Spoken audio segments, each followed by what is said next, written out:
মুসলমানের ছেলে চিৎকার করে শুনে গেলেন। ওই সময়তে আমার আল্লাহ রাসূলুল্লাহকে বলে দিলেন, আমার ওয়ালিদ বিন মুগীরাকে বলে দাও, ওয়ালিদ বিন মুগীরার মুখে বলে দাও, আমার আল্লাহ ওয়ালিদ বিন মুগীরা দোষকে, আমার আল্লাহ ওয়ালিদ বিন মুগীরার আয়াতকে, খারাপ কাজকে রাসূলুল্লাহকে জানিয়ে দিলেন। রাসূলুল্লাহকে বলতে বলে দিলেন, তুমি ওয়ালিদ বিন মুগীরাকে বলে দাও, তুমি হচ্ছে লম্পট, তুমি হচ্ছে চুরি করে, ডাকাতি করে, জেনা করে, জুলুম করে, বেশি বেশি কলম করে, মিথ্যে কথা বলো। আর ওয়ালিদ বিন মুগীরাকে জানিয়ে দাও, ওয়ালিদ বিন মুগীরা হচ্ছে একটা জালের সন্তান। কুরআনে বলছে, আল্লাহ কি বলছে? ওয়ালিদ বিন মুগীরা কি? জালের সন্তান, যাকে বাংলা ভাষায় সবাই যেটা বুঝতে পারবে, আমার আল্লাহ পাক কোরআনে বলে দিলেন হারামির বাচ্চা ওয়ালিদ বিন মুগীরা, ওর বাপের ঠিক নেই।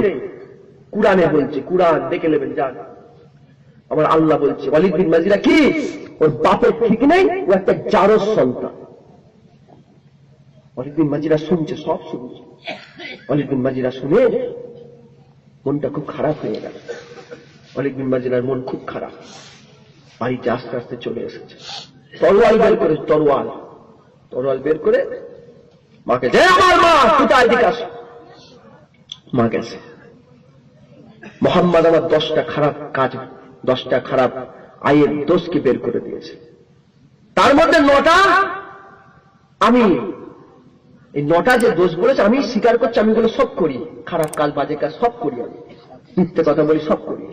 একটা দোষ, তুমি মা ছাড়া কেউ জানে না, তুমি মা ছাড়া কেউ জানে না। 10 নম্বরে মোহাম্মদ আমাকে বলেছে জারজ সন্তান। আচ্ছা, এই জারজ সন্তান এটা খারাপ কথা না ভালো কথা?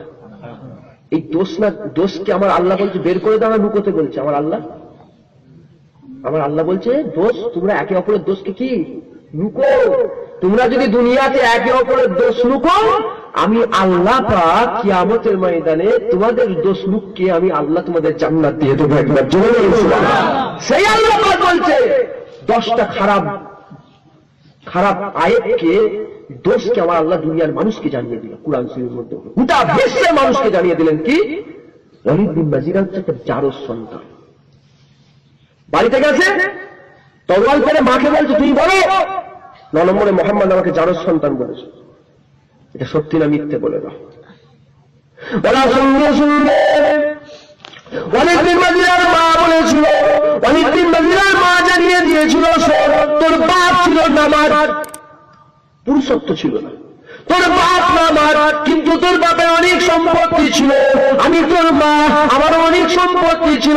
আমার মনে মনে ভয় হতে লাগলো, আমরা যখন পুরোপুরি হয়ে মরে যাব, আমার এই সম্পত্তিতে কে হক জমাবে, এই সম্পত্তি কে ভোগ গ্রহণ করবে, এই ভয়টা আমার মধ্যে ঢুকে গেল।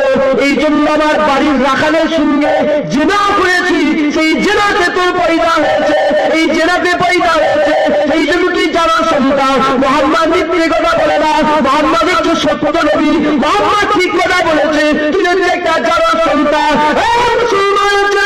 যারা রসুলের বিরোধিতা করে, রসুলকে পাগল বলে, রসুলের সন্তানকে নিয়ে করাতে চায়, তারা কোনোদিন তারা ভালো সন্তান হতে পারে না, তারা হারালি সন্তান হতে পারে না। যারা রসুল্লাহর বিরোধিতা করে, রসুল্লাহর দোষকে, রসুল্লাহর দোষ খুঁজে বের করার চেষ্টা করে, রসুল্লাহর দোষ খুঁজে বের করার চেষ্টা করে, রসুলের বিরোধিতা করে, রসুল্লাহ সাথে খারাপ কথা বলে, তারা কোনোদিন হালালি সন্তান হতে পারে না। মুসলমানের ছেলে, আমরা রসুল্লাহকে ভালোবাসি, আমরা হালালি সন্তান, আমরা রসুল্লাহকে ভালোবাসি, আল্লাহকে ভালোবাসি। আল্লাহ পাক এই উদ্দেশ্য করে, এইটাই জারিয়া করে, এটাই কারণ বানিয়ে আমার আল্লাহ জান্নাত দিয়ে দেবে। যদি বলেন না সুবহানাল্লাহ।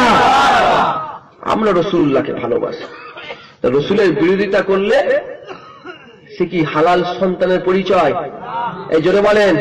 সে যদি আলেম হয়, এই শুনছেন আপনারা, সে যদি আলেম হয়, সে মুফতি সাহেব, আলেম সাহেব, মাথায় পাগড়ি পরেছে, চকচকে চুল পরেছে, জুব্বা পরেছে, সুন্নতি লিবাস পোশাক পরেছে, মাথায় পাগড়ি পরেছে, সেই জায়গায় বসে রসুলের বিরোধিতা করছে, সে কি হালালি সন্তান? সে জারজ সন্তান। রসুলের বিরোধিতা যারা করে, সে হালাল সন্তান, হালালি সন্তান কোনোদিন হতে পারে না। তাদের বিয়ে ঠিক হয়নি, তাদের বিয়েটা গন্ডগোল। তাদের বিয়ে গন্ডগোল, তাদের বাচ্চা গন্ডগোল, সব গন্ডগোল, তারা জারজ সন্তান। রসুলের বিরোধিতা করো না।